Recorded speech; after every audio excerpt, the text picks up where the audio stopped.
बेटी को जैसे बड़ा करते हैं वैसे बेलपत्री के वृक्ष को जो बड़ा करे, बेलपत्री के वृक्ष का जो पालन करे, पोषण करे, उसकी संभाल करे, उस बेलपत्री के वृक्ष को जैसे जैसे वो उन्नति करे वैसे वैसे उसके घर में समृद्धि बढ़ते जाए। उस जिसका खुद का मकान नहीं हो, खुद का मकान नहीं हो, किराए के मकान में रहते रहते जिंदगी बीत रही हो, खुद का नहीं,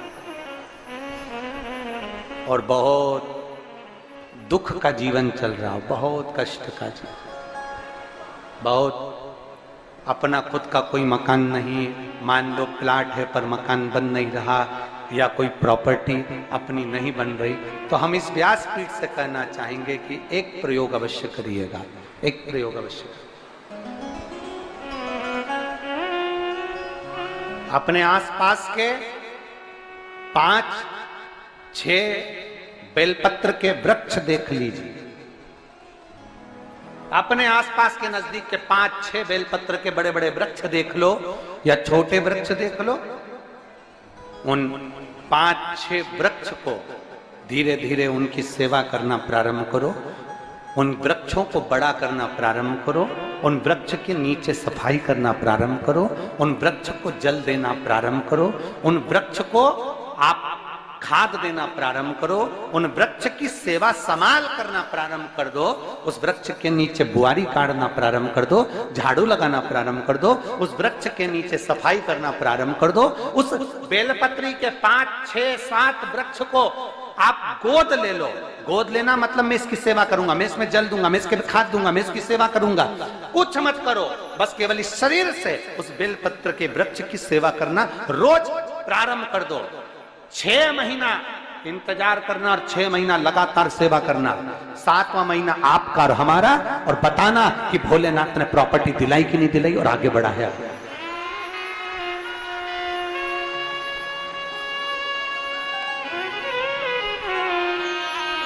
एक बेलपत्र का वृक्ष जिसके नीचे माता लक्ष्मी विराजमान होती है, एक बेलपत्र के वृक्ष के नीचे लक्ष्मी रहती है।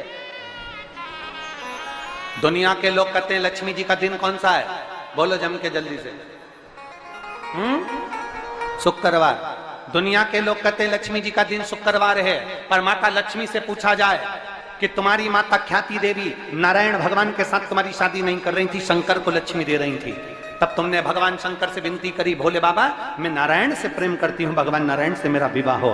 तो माता ख्याति देवी से शंकर भगवान ने विनय कर कर कहा कि लक्ष्मी जी का विवाह नारायण के साथ कर दिया जाए। भगवान नारायण के साथ जब लक्ष्मी जी का विवाह हो गया, तब लक्ष्मी जी हाथ जोड़कर बोलती हैं, बाबा मेरा विवाह नारायण के साथ हो गया, पर मैं आपके चरणों की सेवा करना चाहती हूँ, बाबा आप कृपा करिए कि मैं क्या करूं आपके लिए। शंकर भगवान कहते हैं लक्ष्मी बस 2 चीजें कर दे, एक सोमवार के दिन तू मेरे मंदिर के दरवाजे पर चौखट पर बैठ जाना, और दूसरा प्रतिदिन शाम के समय पर तू बेलपत्री के पेड़ के नीचे बैठ जाना। जो तेरी बेल वृक्ष के नीचे सेवा करने आए, जो शंकर जी के मंदिर में सोमवार को जल चढ़ाने आए, उसका जो पात्र जल चढ़ाकर जब वो घर लेकर जाए, उसके पीछे पीछे पात्र के पीछे पीछे तू जाना, और उसके घर में लक्ष्मी का भंडार भरकर आए।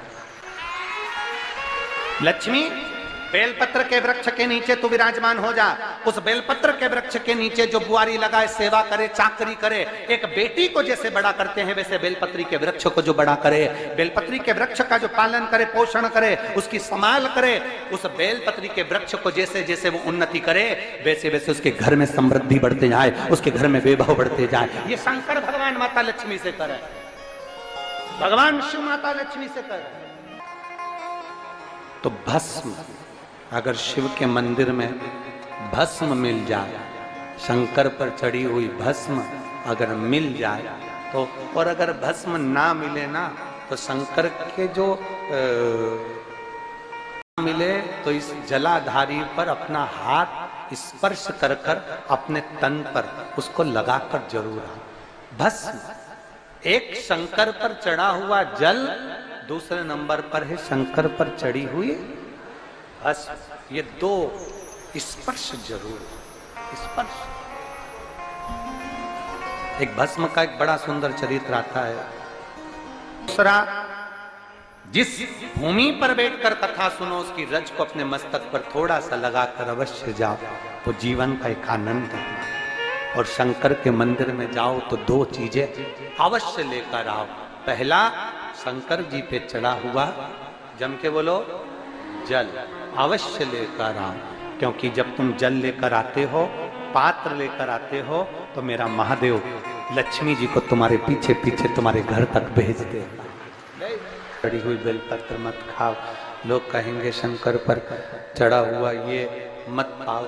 हम इस व्यासपीठ से निवेदन करना चाहेंगे कि आप अगर दिल रखकर अपने बाबा से कहोगे ना, तो बाबा पर चढ़ा हुआ जो जल है ना, वो जल साधारण नहीं रहता। मेरा भोलेनाथ जब दुनिया को अमृत देता है तो तुमको भी अमृत दे देता। दो चीजें कभी मत छोड़ो। अगर मंदिर में गए हो तो दो चीजें कभी मत छोड़ो। कथा में गए हो तो दो चीजें कभी मत छोड़ो। एक, कथा श्रवण करना, दूसरा जहां कथा बैठकर सुनते हैं वहां की रज को अपने मस्तक पर लगाना। कथा सुनने के बाद आप यहां से जाओ, भले दरी बिछी है, आसन बिछा है, कारपेट बिछा है, उस पर अपना हाथ फेर कर उस रज को अपने मस्तक पर जरूर लगाओ, क्योंकि शिव पुराण में भागवत